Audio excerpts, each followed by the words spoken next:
கட்சியினுடைய வெற்றியை எப்படி நிர்ணயம் செய்வது? அதாவது ஒரு கட்சியினுடைய வெற்றியை எப்படி நாம் எடை போடுவது? அந்த கட்சி சிறந்த கொள்கை வைத்திருக்கின்ற கட்சியா அப்படின்னு எடை போட்டா சந்தேகமே கிடையாது, அது பாட்டாளி மக்கள் கட்சி தான் முதன்மை கட்சியாக இருக்கும். இல்ல ஒரு கட்சியில அதிகமா இளைஞர்கள் இருக்கின்றார்கள் என்று எடை போட்டா அதிலும் சந்தேகம் கிடையாது, அது பாட்டாளி மக்கள் கட்சி தான் முதலிடம் வரும். இல்ல ஒரு கட்சி அதிக அளவில் போராட்டங்கள் செய்தது என்று நிர்ணயம் செய்தால் அதுல சந்தேகம் யாருக்குமே வேண்டாம், பாட்டாளி மக்கள் கட்சி தான் முதலிடத்தில் வரும். இல்ல ஒரு கட்சியினுடைய தொலைநோக்கு பார்வை அதிகமாக இருக்கிறது, தொலைநோக்கு திட்டங்கள் அதிகமாக இருக்கிறது, நம்ம எல்லாமே அந்த அடிப்படையில பார்த்தால் சந்தேகமே கிடையாது, பாட்டாளி கட்சி தான். ஆனால் ஒரு கட்சியினுடைய வெற்றியை எப்படி நிர்ணயம் செய்து கொண்டிருக்கின்றார்கள்? நாம் வைத்திருக்கின்ற சட்டமன்ற உறுப்பினர்களும் நாடாளுமன்ற உறுப்பினர்கள் வைத்துதான் நிர்ணயம் செய்து கொண்டிருக்கின்றார்கள். அதற்காகத்தான் நாம் அரசியல் தேர்தலில் வெற்றி பெற வேண்டும். அரசியல் அதாவது தேர்தலில் நாம் வெற்றி பெற வேண்டும். மக்கள் மனதிலே நாம் வெற்றி பெற்றிருக்கின்றோம். ஆனால் அந்த ஆட்சி அதிகாரம் வந்தால்தான் ஊடகங்கள் நண்பர்களோ அல்லது பொதுமக்களோ ஆம் இவர்கள் தான் முதன்மையான கட்சி என்று சொல்வார்கள்.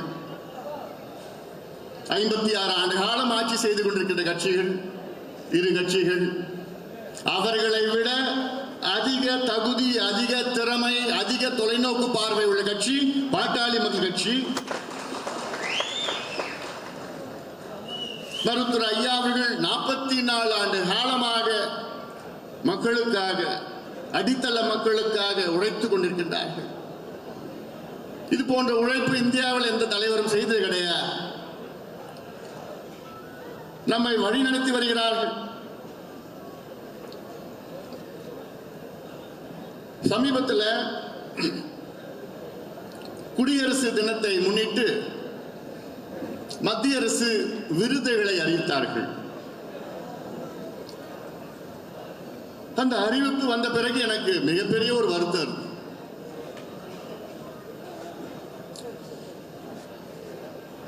அதில் பாரத் ரத்னா விருதை வழங்கினார்கள்.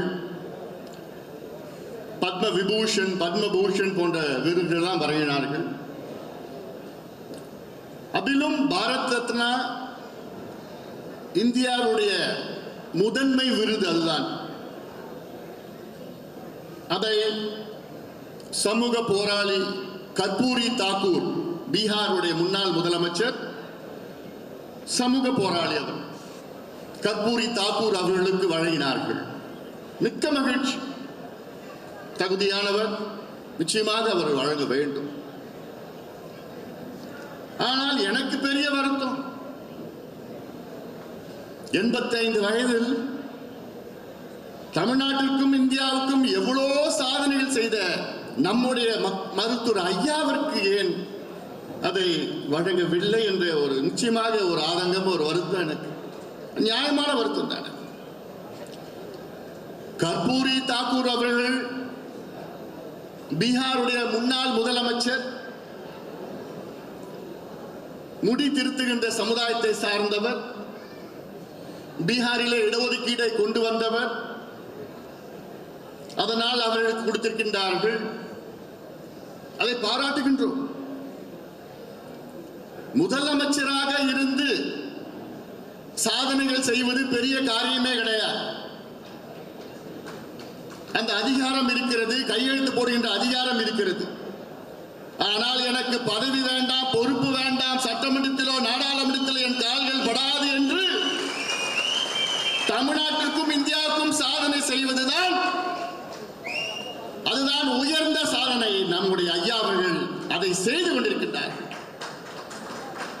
இந்தியாவிலே 6 இடஒதுக்கீடுகளை பெற்ற தலைவர், ஒரே தலைவர் மருத்துவர் ஐயா அவர்கள். தட்டி சொல்றாரு, யாராவது ஒரு இடஒதுக்கீடு இன்னைக்கு வாங்கி தந்திருக்காங்களா? 6 இடஒதுக்கீடுகள், தமிழ்நாட்டில் 4, இந்திய அளவிலே 2 இடஒதுக்கீடுகள். நான் சமீப காலத்திலே ஊடகத்திலே ஒரு சில பேட்டிகளில் நான் சொன்னேன், நாங்கள் எவ்வளோ செய்திருக்கின்றோம், எங்களுடைய ஐயாவர்கள் எவ்வளோ சாதனைகள், மக்கள் சார்ந்த சாதனைகளை செய்திருக்கின்றார்கள். எங்கள் ஐயாவை போன்ற தொலைநோக்கு சிந்தனை பார்வை யாருக்கும் கிடையாது.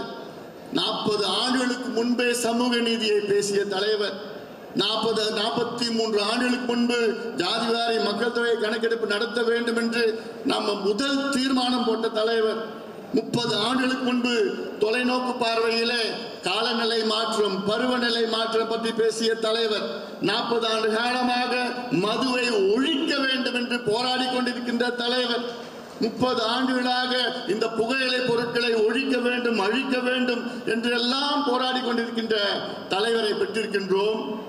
ஆனால் அவருக்கு அங்கீகாரம் கிடைத்திருக்கிறதா?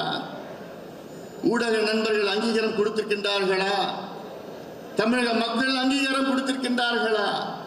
அது மிகப்பெரிய வருத்தம் என்று நான் பல பேட்டிகளில் நான் சொல்லியிருக்கின்றேன். இன்றைக்கு நாம் அரசியல் தீர்மானம் போடுறோம். தீர்மானத்தில் வருகின்ற மக்களவை தேர்தலில் பாட்டாளி கட்சி கூட்டணி அமையும். அந்த கூட்டணியை முடிவு செய்கின்ற அதிகாரம் மருத்துவர் ஐயா அவர்களுக்கு நாம் வழங்கி இருக்கின்றோம் என்று தீர்மானம். திமுக தொடங்கி 18 ஆண்டுகளில் ஆட்சிக்கு வருகிறார்கள். 49 தொடங்கி 67 ஆட்சிக்கு வருகிறார்கள். அண்ணா திமுக தொடங்கி 5 ஆண்டுகளில் ஆட்சிக்கு வருகிறார்கள். 72 தொடங்கி 77 ஆட்சிக்கு வருகிறார்கள். ஆனால் பாட்டாளி கட்சி தொடங்கி 34 ஆண்டுகள் ஆகியும் இன்னும் நாம் ஆட்சிக்கு வர முடியவில்லை. இன்னும் நாம் கூட்டணி என்று பேசிக் கொண்டிருக்கின்றோம். இது எப்பொழுது மாறும்? மாறணுமா வேண்டாமா? மாற வேண்டும். மக்களுடைய மனநிலை இப்படி இருக்கிறது. மக்களுடைய மனநிலை மாறி இருக்கிறது, மாறிக்கொண்டிருக்கிறது. அந்த மாற்றத்தை நாம் எல்லோரும் சேர்ந்து கொண்டு வருவோம். நீங்கள் கொண்டு வர வேண்டும். ஐயாவுடைய கனவு எவ்வளவு இருக்கிறது. தமிழ்நாடு எப்படி இருக்க வேண்டும், இந்தியா எப்படி இருக்க வேண்டும், அந்த ஆதகம் இருக்கிறது. இன்று தமிழ்நாட்டிலே முதல் பிரச்சனை வந்தால் முதல் அது அறிக்கை, முதல்ல அறிக்கை, ஐயா அறிக்கை, தெளிவான அறிக்கை. அதை பார்த்தா மற்றவங்க அதை காப்பி அடிச்சு அவங்க பேசுவாங்க. ஆனா மற்றவங்க பேசுறது தான் பெரிய செய்தியா வரும். ஆனா முதல் சொன்ன ஐயாவுடைய செய்தி ஒரு பிட்டு செய்தி. இதுதான் இன்றைய நிலை. நான் மற்ற கட்சிகளை பற்றி நான் பேசப்போவது கிடையாது. நம் கட்சியினோட வளர்ச்சியை பற்றி பேசுவோம். மற்ற கட்சிகளை பற்றி எவ்வளவு வேணா பேசலாம், குறைகள்ல எவ்வளவு வேணா அடுக்கிக்கிட்டு போலாம். ஆனால் அது நமக்கு முக்கியம் கிடையாது. நாம் எப்படி இருக்க வேண்டும், நாம் எப்படி அணுக வேண்டும், மக்களை எப்படி அணுக வேண்டும். 34 ஆண்டு காலம் கட்சி ரீதியிலே உழைத்து வருகின்றோம். 2026 நம்முடைய ஆண்டு. இது நம்முடைய ஆண்டு, நாம் ஆளுகின்ற ஆண்டு. அதற்கு முன்னோட்டம் தான் 2024 இந்த ஆண்டிலுடைய மக்களவை தேர்தல். அதற்கு முன்னோட்டம். இதில் வெற்றி பெற வேண்டும். நான் சொல்லியிருக்கின்றேன், ஒரு கட்சியினுடைய வெற்றி எப்படி நிர்ணயம் செய்வது என்று.